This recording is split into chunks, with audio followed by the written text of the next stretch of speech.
శ్రీ లలితా సహస్రనామ స్తోత్రంలోని 538వ నామం మేధ. మంత్రస్వరూపంలో శ్రీ మేధాయై నమః. మనం ఇంతకుముందు నామంలో అమ్మవారిని మతిహి అని కీర్తించుకున్నాం. ఇప్పుడు ఈ నామంలో అమ్మవారిని మేధ అని కీర్తించుకుంటున్నాం. ఇంతకుముందు నామంలో తెలియజేసుకున్న మతిహి అంటే ఒక విషయాన్ని ఎటువంటి వైకల్యం లేకుండా దాని యొక్క సరైన అర్థాన్ని స్వీకరించటం.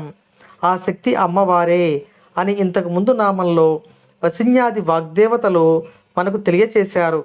అయితే ఈ నామంలో అమ్మవారు మతిహి మాత్రమే కాకుండా మేధస్సు అనే విషయాన్ని వారు మనకు తెలియచేస్తున్నారు.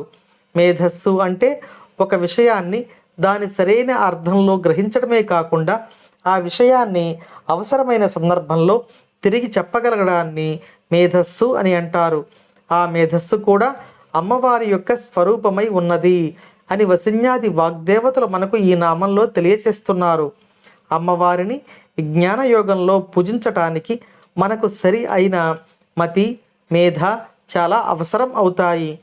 శాస్త్రములను అర్థం చేసుకోగలిగే శక్తి మతిహి, శాస్త్రం యొక్క సారాన్ని పట్టుకొనగలిగే శక్తి మేధాశక్తి అయి ఉన్నది.